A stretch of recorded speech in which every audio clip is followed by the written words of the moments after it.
Gracias a Paz nuevamente por su amable invitación y sobre todo por estar rodeado de compañeros y amigos que ciertamente me ponen un compromiso a la hora de tratar de ilustrar a aquellos que me ilustran a mí cada vez que los veo. Pero bueno, vamos a intentarlo. La verdad es que el delito de sexting, que como sabemos y ya hemos comentado es un delito contra la intimidad, si bien hay que hacer una serie de precisiones respecto de lo que entendemos por intimidad, yo lo primero que quería comentar, porque siempre que analizamos un tipo penal, será por algún defecto de la escuela, es analizar si efectivamente hay un bien jurídico detrás que pueda, desde el punto de vista constitucional, justificar el precepto. Ciertamente en este precepto existe, es decir, la intimidad es un bien jurídico con justificación constitucional. Ahora bien, todos sabemos que la intimidad está regulada de manera bastante expansiva en el 197 y uno efectivamente se plantea si hacía falta este precepto, habida cuenta de que no solo teníamos la intimidad, sino además teníamos el delito de injurias graves con publicidad, porque normalmente se aplicaba este precepto. También se podía aplicar el delito contra la integridad moral y, como manifestó ayer la profesora Belín, en este caso, no vamos a ser tan formales, también incluso se puede aplicar el 172 ter, el acoso, pero claro, con las propias limitaciones típicas del precepto, es decir, el propio resultado material del tipo que nos está diciendo que se altere de manera grave la cotidianidad, ¿no?, por así decir, del sujeto pasivo, y sobre todo que sea una conducta reiterada y persistente, cuando todos sabemos que desde el punto de vista criminológico este tipo de situaciones son puntuales. Son puntuales y motivados normalmente por, bueno, por una historia que solo conocen aquellos que forman parte del pacto, ¿no?, esa expectativa de privacidad, ese pacto, ¿no?, entre, o si le damos la perspectiva de género, esa pareja, ¿no?, esa relación conyugal. Por tanto, yo creo sinceramente que es muy complicado que podamos aplicar el tipo de coacciones específicas. Lo veo, pero no porque no fuera deseable, sino que desde el punto de vista típico parece que el legislador no ha querido que se aplique este precepto. Por tanto, para no desviarnos mucho de la cuestión, porque yo quiero hablar de muchas cuestiones, incluso de cuestiones probatorias, en los solapamientos normativos. ¿Qué es lo que pasaba anteriormente? Pues bueno, pues se aplicaba el tipo de injurias graves con publicidad. Por ejemplo, en el año 2004 tenemos una sentencia de la Audiencia Provincial de Lleida que, bueno, que considera que este tipo de conductas, llamadas hoy sexting, pero que al final son difusión inconsentida de imágenes a terceros, normalmente de contenido sexual, que de alguna manera puede lesionar la dignidad de la persona o atentar contra su propia estimación o menoscabar su propia fama. Entonces, cuando hablábamos del bien jurídico, si antes no teníamos este precepto, ¿qué es lo que se lesionaba? ¿La dignidad de la persona o la intimidad?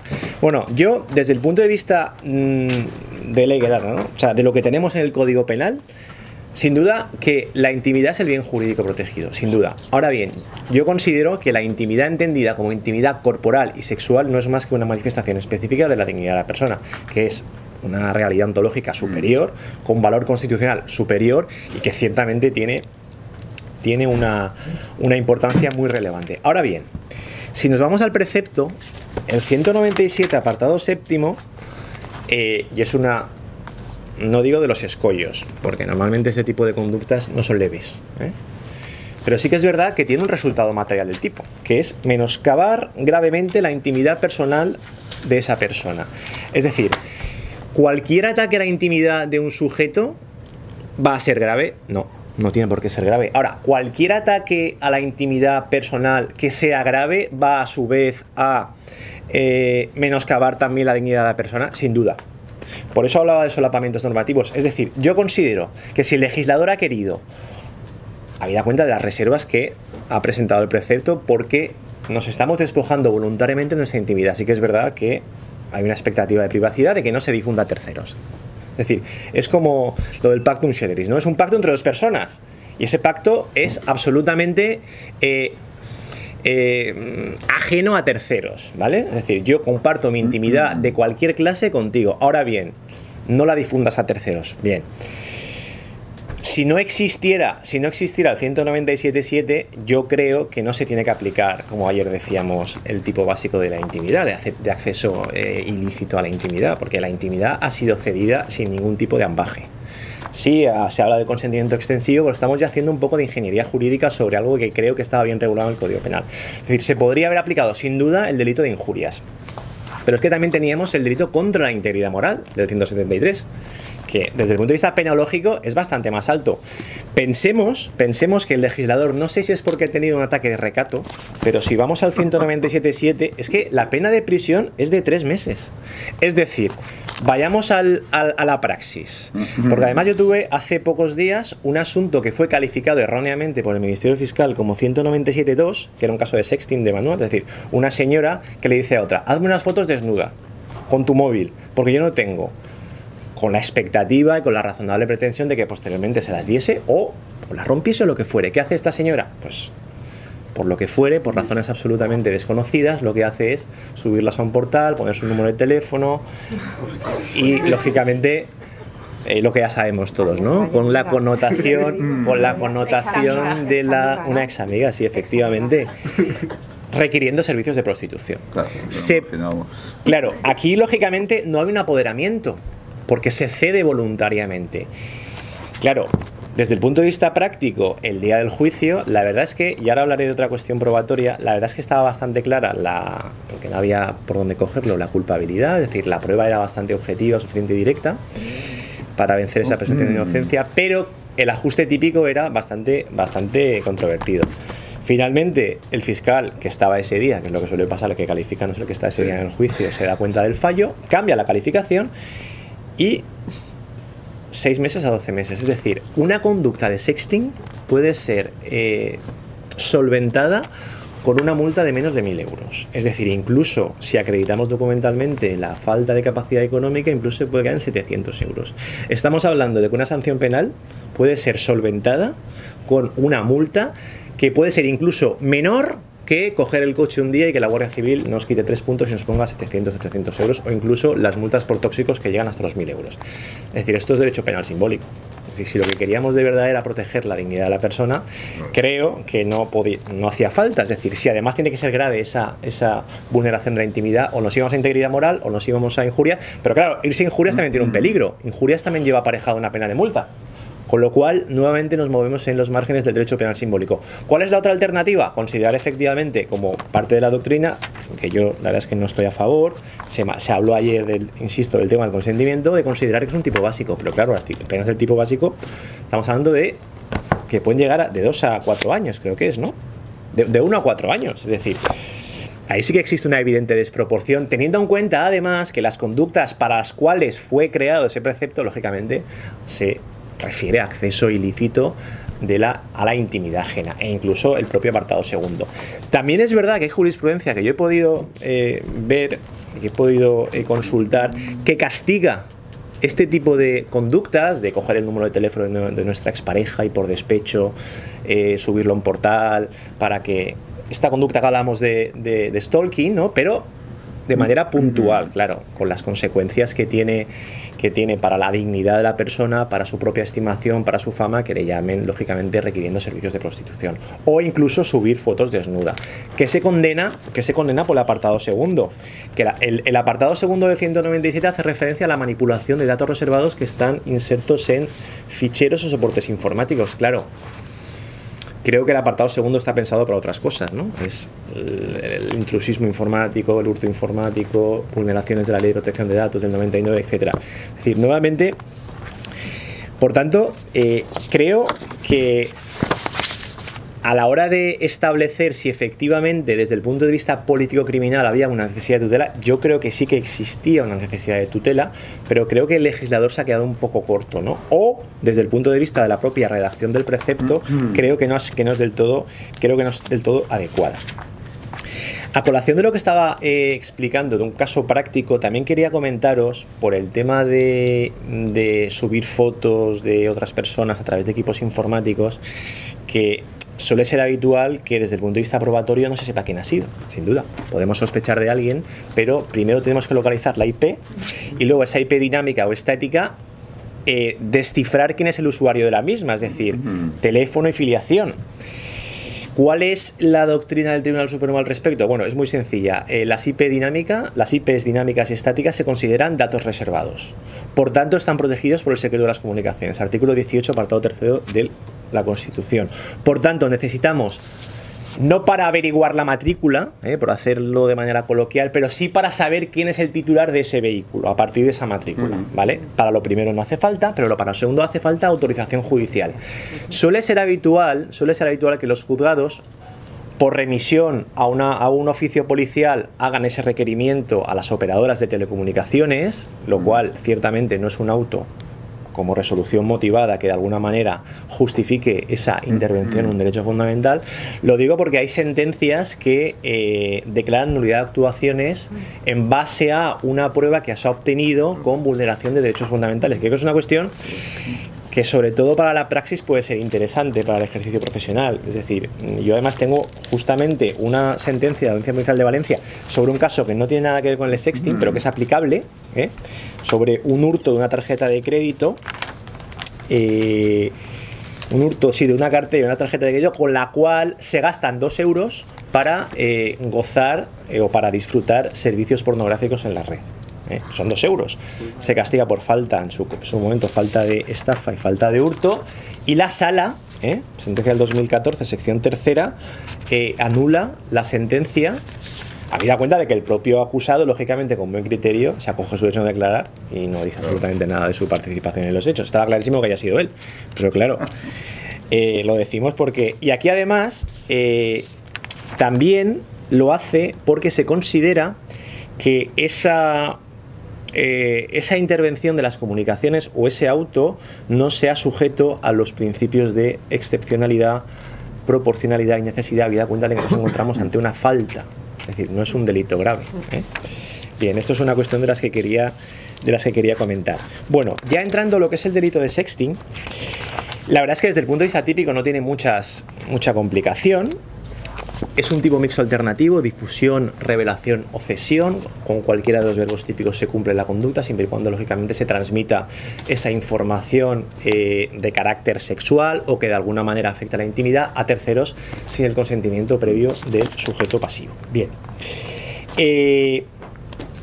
Desde el punto de vista del objeto material, hace referencia a imágenes o grabaciones audiovisuales que no tienen por qué ser de contenido sexual, pueden lógicamente ser de otro contenido que afecte a sí mismo o bien a la intimidad o bien a la dignidad de la persona, como podría ser que hiciésemos una foto de una persona, de nuestra pareja o de alguien en situación de embriaguez o en un hospital a punto de fallecer en una situación precaria. Es decir, no se limita al ámbito sexual, sin perjuicio de que desde el punto de vista práctico la gran mayoría de las conductas de este precepto se engloben en el ámbito sexual, pero bueno, no tiene por qué ser. De ahí que la nomenclatura de sexting sea un poco impropia, y fruto lógicamente del campo de la criminología más que el derecho penal.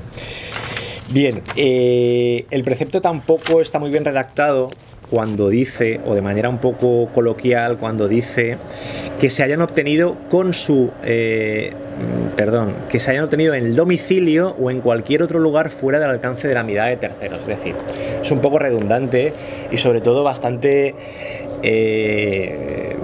enojoso, sobre todo para los opositores o los alumnos que tienen que estudiar este precepto, porque al final hubiese sido suficiente decir en un ámbito privado, o en un lugar privado, y ya está. Si ya sabemos qué lugares lógicamente son los idóneos para protagonizar y producir estas imágenes. Bueno, no se había definido lo que es el sexting. Bueno, el sexting, que no lo hemos definido, pero habida cuenta de que el sexting es solo una parte del precepto, envío a través de terminales telefónicos o redes de comunicación digital de cualquier tipo de información que de alguna manera afecta a la intimidad, que sea protagonizada y producida por la misma persona que la envía, es decir, que asume voluntariamente dar su intimidad a través de imágenes o contenidos a su pareja o a quien sea, su pareja, porque aquí estamos hablando de una perspectiva de género. Esa sería un poco la definición. Bien, os he hablado antes de el resultado material del tipo. Efectivamente, una de las tareas enojosas del precepto es efectivamente cuando una divulgación puede menoscabar gravemente la intimidad personal de esta persona. Es decir, el dolo, conocimiento de los elementos del tipo objetivo, tiene de alguna manera que absorber ese resultado. De lo contrario, nos encontraremos ante una cuestión, ante una conducta atípica. También se habla en cualquier manual o en cualquier artículo que podáis leer del precepto, se habla de cláusula que está redactada de manera un poco indeterminada en la medida en que puede generar seguridad jurídica. Sí, claro que va a generar inseguridad jurídica, porque es el juez, es en este caso el operador jurídico, el que tiene que interpretar a la luz de los propios hechos puestos sobre la mesa, hechos probados, efectivamente esa conducta va a menoscabar gravemente, porque si no menoscaba gravemente, tendremos una conducta que lógicamente será atípica. Ahora bien, será atípica, lo cual no quiere decir que de alguna manera no pueda afectar al bien jurídico protegido de intimidad. Porque claro, una divulgación que no sea grave, pero que afecta a esa intimidad, bueno, pues tendremos que irnos lógicamente a la vía civil, a la ley del 82, o, en su caso, sí, a cualquier precepto del Código Penal, como podrían ser las injurias, porque entiendo que si no cabe en el 197, porque el menoscabo a la intimidad no es grave, ciertamente tampoco será en ser integridad moral. Ser integridad moral, las penas se van de 6 meses a 2 años, por tanto, no cabría esa cuestión. Cuestiones de legitimidad del precepto las hay. Es decir, y yo me voy a referir a las más serias, es decir, a los penalistas que considero que tienen una voz más autorizada. El profesor Fermín Morales está en contra del precepto, efectivamente, porque básicamente me dice... tirar por tierra a mí, lo sabéis. No, yo estoy a favor, sin perjuicio de las reservas. Sí, puede, no, pero yo estoy a favor. Sí que es verdad que al principio tuve mis dudas, pero es verdad... Pero lo hemos reconducido. Pero ahora es verdad... El látigo ha funcionado.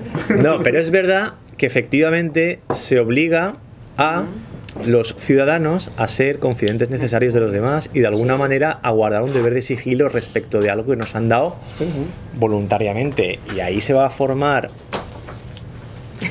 pero hay que ver cómo un magma de la intrahistoria, ¿no? De la intrahistoria de por qué se ha cedido esa imagen o esa grabación audiovisual, porque imaginemos que nos encontramos efectivamente ante alguien que ciertamente cede esas imágenes y además de manera tácita no tiene ningún problema en que otras personas las puedan ver, pero nos vamos al ámbito probatorio, es decir, ¿cómo nos vamos a la probatio diabólica? Como en el sexo. Bueno, bien, pero yo simplemente pongo sobre la mesa estas posibles dificultades valorativas para el juez a la hora de ciertamente determinar dónde se acaba esa expectativa de privacidad. Otra cuestión importante es que, claro, cuando hablamos del deber de sigilo, a mí me hace pensar si efectivamente este es un delito de infracción del deber. Porque ahora yo en mi tesis doctoral estuve bastante obsesionado con los delitos de infracción del deber o de deber, porque creo que, claro, coger un precepto penal que de alguna manera formalice o normativice un deber, pues claro, a mí eso me suena un poco mal. Pero bueno, como ya hemos dicho que estábamos tutelando la intimidad... Si estamos en contra de los delitos de infracción de deber. No, pero yo me lo... existen. Bueno, no existen o no existen a lo mejor desde el punto de vista valorativo, pero si nos vamos al Código Penal sí que existen muchos de ellos. Son inconstitucionales. Ya, pero sí. Entre la distinción entre el ser y el deber ser muchas veces nos hace perder un poco la perspectiva, pero desgraciadamente no es lo que queremos, sino lo que es verdad. La realidad y el deseo, ¿no? La realidad y el deseo, efectivamente. No, y además nos iríamos un poco por las ramas, pero bueno. Torero. Sí. Ay, torero. Bueno, y en este ámbito de críticas al precepto, bueno, pues al final también, bueno, pues se habla si se ha alterado la distribución funcional de material de funciones entre el derecho penal y otras ramas del ordenamiento jurídico. Bueno, pues puede ser, es decir, yo cuando leo una discrepancia doctrinal respecto de un precepto que puede generar dudas, bueno, pues a mí la verdad es que incluso me genera dudas la propia tesis del profesor Morales Prats, porque la verdad es que todo lo que dice es cierto. Dicho eso, Sí, sí, sí. dicho eso, no me estoy poniendo de perfil, ni estoy haciendo una rajollada, pero la verdad es que yo, que me he preocupado en leer todas las críticas doctrinales al precepto, hay algunas absolutamente inadmisibles, pero no. Sigue, sigue. No, soy muy mala, me voy a ir. No, Sigue. no, no, Perdón, no. perdón. En fin. Es nuestra eterna lucha, no pasa nada, sigue. No. A ver, hemos comentado anteriormente, lo que pasa es que no estabas, hemos comentado anteriormente que, bueno, la inexistencia del delito de sexting del 127.7, bajo mi criterio, de no existir tal y como está redactado ahora, se podía aplicar o injurias o integridad moral, o en última instancia, si es algo reiterado, se puede aplicar el stalking. Lo que yo creo que no se puede aplicar es el tipo básico del 197. Pero más que nada, por el propio resultado penológico que tiene ahora el sexting, que incluso es multa y prisión. Es decir, es que hemos dicho anteriormente que una pena de 3 meses de multa, perdón, de 3 meses de prisión, que incluso si está por debajo de 3 meses, se va a sustituir preceptivamente por 73 en trabajos de beneficio de la comunidad o multa. Y luego una multa, muchas veces en los sextings se queda en una multita de 700 euros, 800 euros. La diferencia desde el punto de vista penológico entre esa multita de 1.000 euros, como mucho, y la pena de prisión de 1 a 4 años del tipo básico, creo que incluso cogiendo el argumento penológico descartaría el tipo básico, bajo mi criterio, tanto el tipo básico del 1 como el apartado segundo del sexting. Entonces, si se quería castigar el sexting, me parece muy bien, porque yo estoy a favor de que se castigue para borrar de todo punto las dudas que nos podía generar si aplicamos un tipo penal o aplicamos otro tipo penal. Creo que la pena efectivamente es testimonial. ¿A esto estaremos de acuerdo en que la pena es testimonial? Yo creo que sí, que es testimonial. Sí, sí. Porque si no voy luego, a decir ya nada más, hasta sin que duda, te toque. no. Pero es que si luego nos vamos a la perspectiva de género que introduce el precepto en el último inciso del apartado séptimo, se impone efectivamente la pena en su mitad superior cuando los hechos hubieran sido cometidos por el cónyuge o persona tal. Aquí hubiese sido deseable, habida cuenta de que se introduce la perspectiva de género, que se evite la pena de multa en aquellos casos en que existan relaciones económicas entre los cónyuges, convivencia o filiación, como establece el 84 apartado segundo. Es decir, ya que introducimos perspectiva de género en un precepto, claro, si introducimos, insisto, esta perspectiva de género en un precepto que de verdad la necesita, porque yo no tengo datos estadísticos, eso sí que no lo tengo, pero estoy convencido de que más del 80% se produce en casos en los cuales o hay una relación conyugal o ha existido algún tipo de convivencia en fin, emocional, ¿no? Por así decir. Es decir, el caso que yo he puesto creo que es testimonial. 2 amigas, precisamente 2 mujeres, lo veo un poco forzado, aunque igual es más habitual de lo que yo pienso. Sí. Podría serlo. Podría serlo. Pero insisto, claro. En cualquier caso, ese es el resultado que tenemos. Bueno, los problemas de participación que puede también presentar el precepto. Se ha debatido o se ha querido justificar si efectivamente el que recibe ese sexting, entre comillas, ese contenido erótico, por así decir, este tercero participa en el delito. Bueno, el delito es de propia mano. Por tanto, solo será autor quien forme parte de ese pacto, ¿vale?